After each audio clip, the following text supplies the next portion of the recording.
What's my advice to young men seeking a woman for marriage and family? Yeah. Well, okay, fine. That's the same second question. That's pretty straightforward, man. I mean, you can't eliminate the necessity of being attracted to one another. That's important, and that's mysterious, you know. So, for example, here's a funny thing.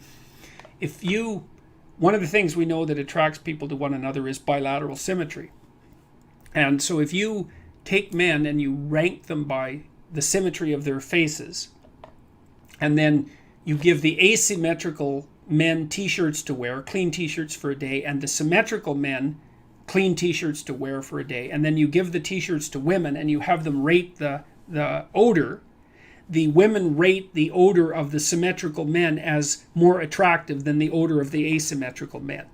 And there are other factors that determine sexual attractiveness that are based on biological factors that are that deeply embedded in terms of smell, for example. So women also tend to not be sexually attracted to the scent of men who have, if I remember correctly, it's Rh factors that would make for potential trouble in childbirth.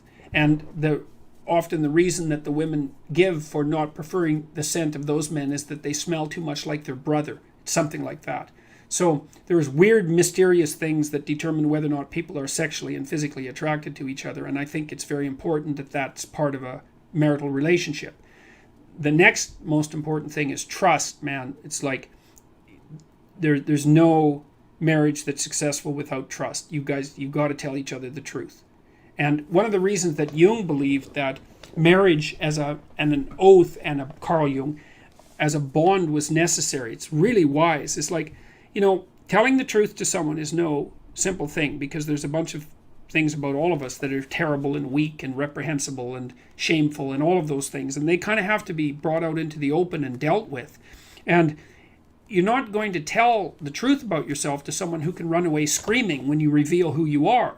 And so the marriage bond is something like, okay, here's the deal. I'm going to handcuff myself to you, and you're going to handcuff yourself to me. And then we're going to tell each other the truth. And neither of us are going to get to run away.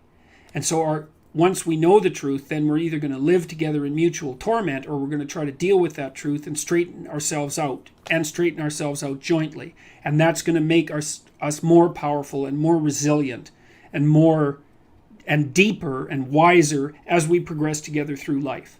And I think that's absolutely brilliant, because if you leave a back door open, man, you're going to use it, that's for sure. And the oath is there, and this was Jung's commentary on the spiritualization of the human pair bond by Christian marriage, for example, which emphasized the what would you call it, the subordination of both members of the marital union to a higher order personality that was embodied in the figure of the Logos.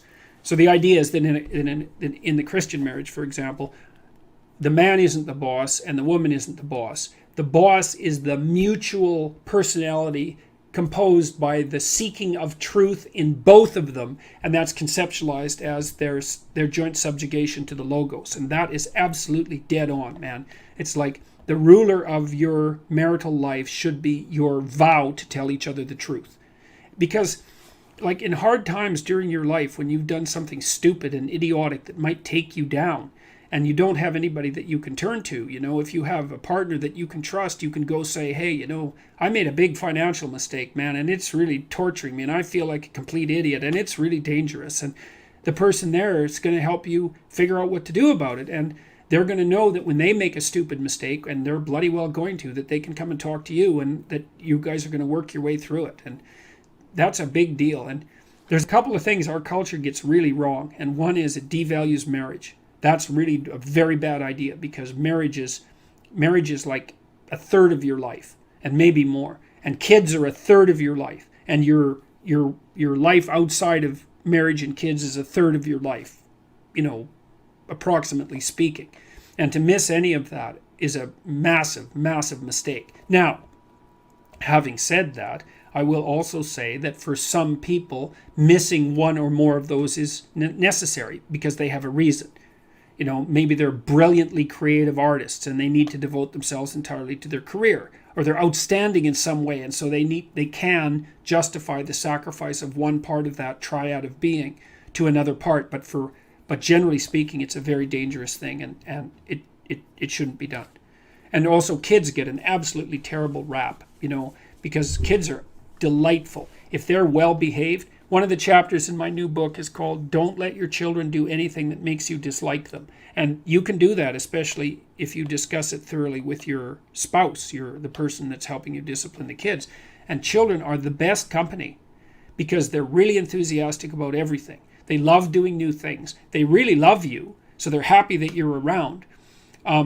All you have to do is make sure they're not too hot and they're not too cold and they've had something to eat and they're not too tired, and you don't expect them to stay engaged in something for longer than they can manage. Because we used to take our kids when they were little out to restaurants, for example, and they could sit there no problem and behave really nicely when they were 2 and 3, but they couldn't do it for more than about 45 minutes. You can't push your luck. But I also noticed with little kids is that they got antsy and unreasonable about 5 to 10 minutes before the adults did too. It's just the adults were too stupid to notice. The kids would notice right away. So back to marriage. Well, you look for someone that you're attracted to, that you love, and then you look for someone that you can bloody well trust. And then you tell them the truth. And that way maybe you can get through life and you can have someone to weave the rope of your being with and together to make your joint rope stronger, and you can have some continuity in your narrative, and you can have children, and then you can have grandchildren, and like you can have a life, man, and there's nothing. You're so fortunate if you can manage that. And so, okay, so there's that one. So what's my advice to young men seeking a woman for marriage and family? Yeah, well, and also, marry someone you think would be a good mother and that has enough sense, generally speaking, to know that she wants children. Now, some women don't want children, and fair enough. And some women perhaps shouldn't have children.